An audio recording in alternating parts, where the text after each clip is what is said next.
Hey folks, guess what happens when a grieving alien orphan gets hunted by a cyborg octopus with daddy issues and a thirst for planetary destruction? Here is for you the cancelled Superman lives in a nutshell. Spoiler warning, we start with Krypton exploding, as usual, except this time it's Brainiac's fault. A sentient space megalomaniac who murders Jor-El and Lara mid-parenting moment, but not before baby Kal-El gets launched into space with a clean diaper and an existential destiny. Flash forward. Clark Kent is now Superman, punching robbers and flirting with Lois Lane like he doesn't wear tights under his office slacks. But trouble's brewing. Lex Luthor is suspiciously close to discovering that mild-mannered Clark is actually the planet's most jacked journalist. Clark contemplates telling Lois before Lex turns his secret into clickbait. Enter Brainiac, now on Earth, and teaming up with Lex for what can only be described as the worst corporate merger in history. They fuse into a single techno-horror called Lexiac, who immediately cooks up Doomsday, a monster that looks like someone fed a cactus steroids and anger issues.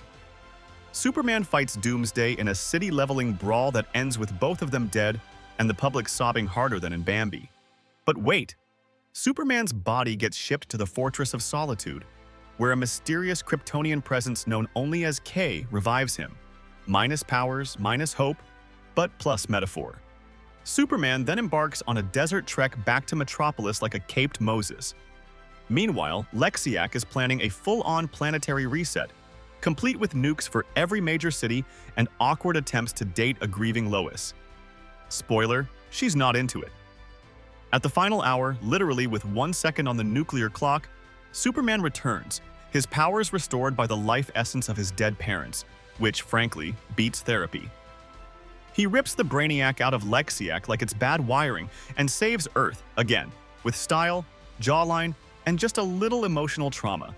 Cue romantic flight with Lois, where she casually drops the "I'm pregnant" bomb mid-sky.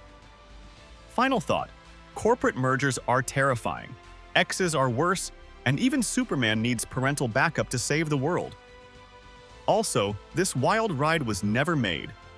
Yes, this is the cancelled Superman film that nearly gave us Nick Cage in a glowing supersuit. Possibly the weirdest Superman movie ever imagined, but what a fever dream it could have been.